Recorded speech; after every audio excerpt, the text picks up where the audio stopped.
شهر رمضان الذي أنزل فيه القرآن هدى للناس وبينات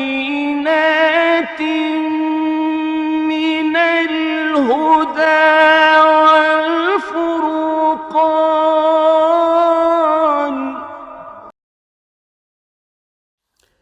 Ô frères jeûneurs, que la paix et la bénédiction d'Allah soient sur vous.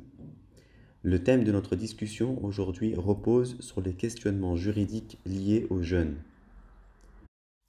Plus précisément, ce qui implique obligatoirement l'expiation. L'expiation sans qu'il soit lié au fait de rattraper les jours de jeûne. L'expiation est obligatoire pour celui qui force quelqu'un à rompre le jeûne en mangeant ou en buvant, ou autre que cela parmi les choses qui annulent le jeûne. C'est-à-dire lorsque le père contraint le fils, ou que le fils contraint le père, ou un tel contraint un tel à rompre le jeûne. Et cette contrainte, celle qui n'a aucune cause, oblige l'expiation pour celui qui pousse à rompre le jeûne, mais il n'est pas concerné par le rattrapage. Le rattrapage concerne seulement celui qui a été contraint de rompre le jeûne. Et le jeûneur qui contraint sa femme à rompre le jeûne en mangeant ou en buvant, il lui incombe de rattraper, et l'expiation le concerne également. Celui qui pousse son épouse pendant Ramadan à rompre le jeûne, pour cause de rapport sexuel ou autre. Il doit expier cet acte-là, et il incombe à la femme de rattraper ce jour de jeûne.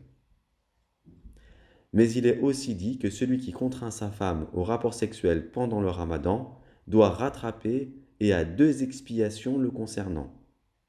Lui doit rattraper, elle doit rattraper, et lui doit expier le fait qu'il ait mis fin à la sacralité du Ramadan, et l'autre expiation est liée à sa femme. Et je demande à Allah le pardon. Maintenant, mes nobles frères, nous allons parler de l'obligation concernant la compensation. La compensation est obligatoire pour quiconque a négligé les jours de Ramadan ou négligé plusieurs Ramadans successifs qu'il devait rattraper jusqu'à ce qu'un autre Ramadan arrive. Il lui incombe de nourrir des pauvres en fonction des jours qu'il doit rattraper. Comme l'exemple de la personne qui a rompu ses jours de jeûne en ayant une excuse parmi tant d'autres, puis a négligé cela par fainéantise ou autre, jusqu'à ce qu'un autre Ramadan arrive alors qu'il n'a même pas encore rattrapé ses jours de jeûne manqués.